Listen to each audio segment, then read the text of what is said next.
E aí, Clean Code, Design Patterns, tudo isso faz sentido realmente? Vamos entender um pouco mais sobre esses assuntos e qual que é a minha opinião sobre isso, tá? Antes da gente seguir, deixa eu te falar sobre a nossa parceira aqui no canal, a Rocket City, tá? Acredito que a maioria de vocês já conheça, mas para quem ainda não conhece, a Rocket City é uma escola de programação que está atuando aqui no Brasil desde 2017, tá? Já formou milhares de alunos. E a gente conseguiu, graças a vocês, graças ao canal, tá crescendo bastante. Eu sou muito grato a vocês por isso. A gente conseguiu um cupom de desconto de 10%, tanto na assinatura anual, que é o Rocket One, mas também nas trilhas individuais. Então, para você que está buscando um curso e para você se aprimorar, principalmente no desenvolvimento web, cara, lá é o lugar para você. Então, dá uma conferida no link que está nos comentários e na descrição também, beleza? Então, vamos voltar lá pro vídeo.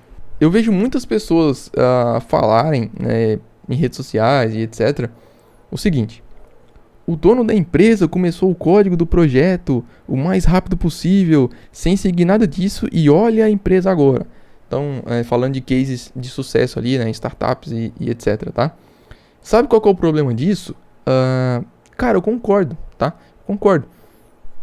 Faz sentido você aplicar Clean Code, Clean Arc, Design Patterns, enfim, toda essa camada ali nesses projetos de startup, principalmente nos estágios iniciais ali. Muito provavelmente não, tá? Por quê? A gente tem que entender dois pontos que, na minha visão, são primordiais, tá? Primeiro, contexto. Claro que no início de tudo você ainda está validando a sua ideia. Faz sentido investir tempo, que no começo, né, é mais escasso, principalmente, em boas práticas e etc. Provavelmente não, tá? Você precisa lançar o seu produto logo, ver se tem aderência, o famoso MVP, né?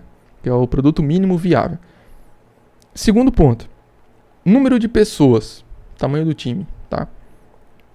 Já discutimos que o tempo é seu principal inimigo, vamos dizer assim, principalmente no início, para validar uma ideia.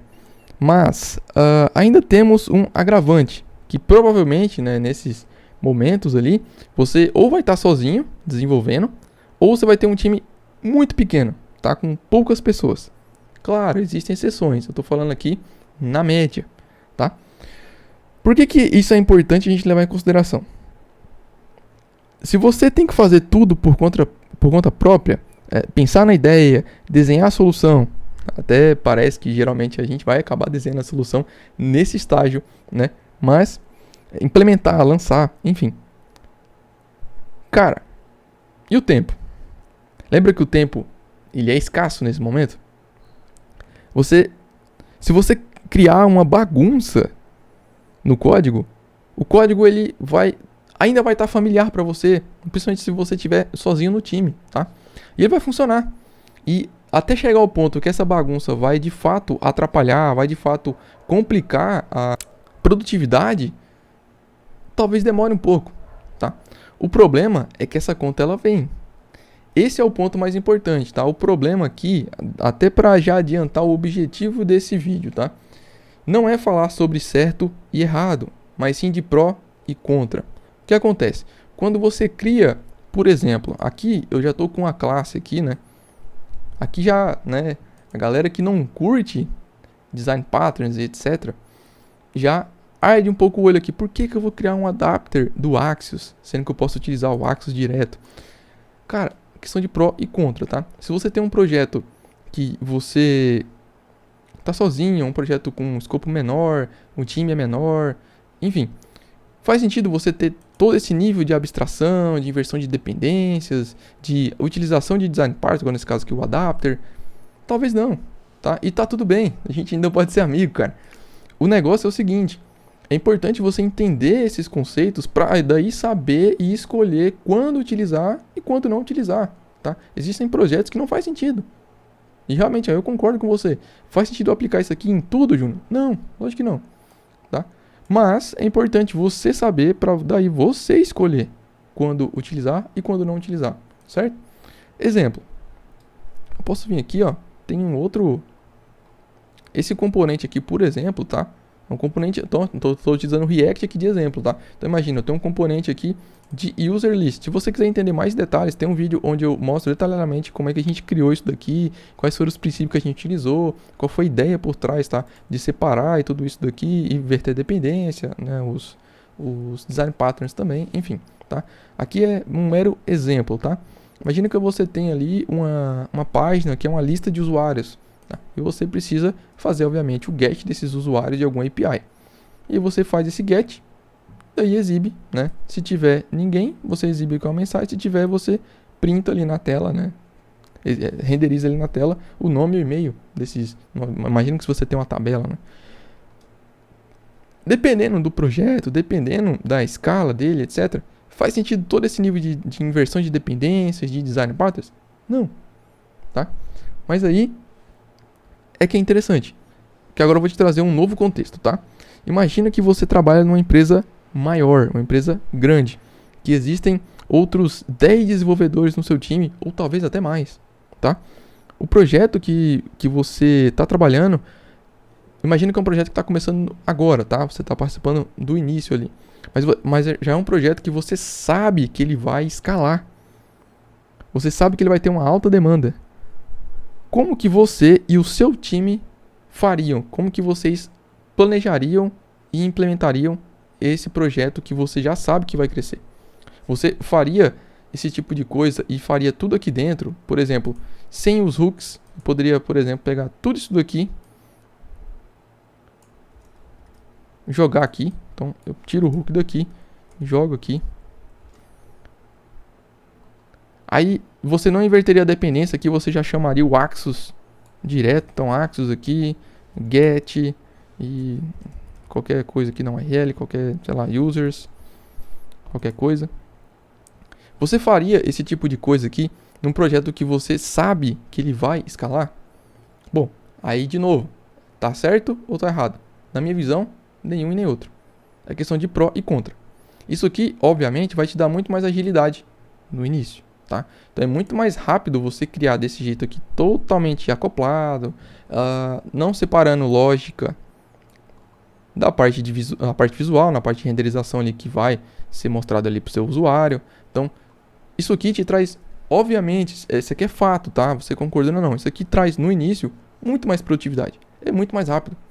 Porém, à medida que isso aqui for crescendo, à medida que você for necessitar, por exemplo, de criar testes para esse tipo de componente, aí você vai ver como isso daqui é ruim, como isso aqui complica as coisas, tá? Por quê? Como você não vai ter nada de dependência aqui, você não vai ter controle nenhum em cima disso aqui, como é que você testaria isso daqui sem alguma lib externa, sem um MSW da vida, sem algum ali para poder fazer o mock do Axios? Não tem como, certo? Simplesmente não tem como. Agora, se você inverteu a dependência, aqui agora você tem um controle em cima dela. E o que isso aqui te traria de benefício? Por exemplo, olha que interessante. Aqui eu tenho algumas importações aqui que não existem lá mais, mas pegue o conceito. Eu posso criar um fake. Não preciso do mock. Então aqui é até importante você entender um pouco mais dos conceitos ali, dos testes, né?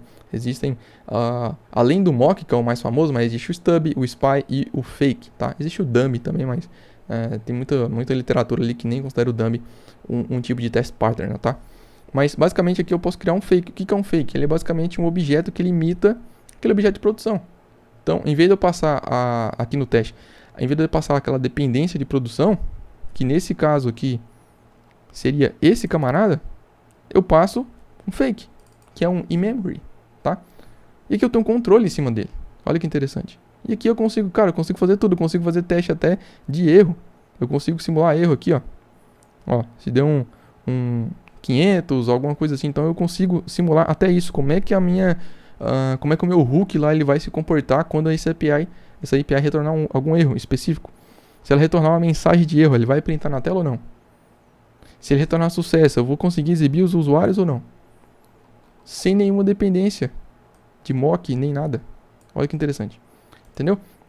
Então é sobre isso, tá? É sobre questão de pró e contra, se faz sentido ou não para você, no seu contexto, no seu time, principalmente, tá? Não adianta nada você começar a abordar esse tipo de conteúdo aqui se o seu time não vê a necessidade disso daqui, se o seu projeto não pede esse tipo de estudo mais aprofundado, tá? Então, o intuito do vídeo era esse, era chamar mais a atenção para a gente começar a pensar um pouco mais nisso, tá? Começar a abrir um pouco mais a mente. Tem muitas pessoas que vêm aqui nos vídeos onde eu falo sobre Clean Architecture no front, sobre Design Patterns no React, etc. Falar sobre isso, mas não faz sentido, isso é muito burocrático. Cara, se você está achando que é muito burocrático, porque você não teve a necessidade ainda de aplicar esses conceitos aí no seu dia a dia. Porque uma vez que você tiver e você não conhecer eles, você vai ver quão difícil é, porque eu falo por experiência própria, tá? Então, já trabalhei em projetos que eles começaram pequenos e aí a gente não tinha esse nível de preocupação, então podia fazer, né, de qualquer forma, vamos dizer assim, né, de forma acoplada, que funcionava, era mais produtivo, era mais rápido o time. Porém, à medida que o tempo foi passando, esse projeto ele foi crescendo, cara, tava ficando cada vez mais complicado de mexer, cada vez mais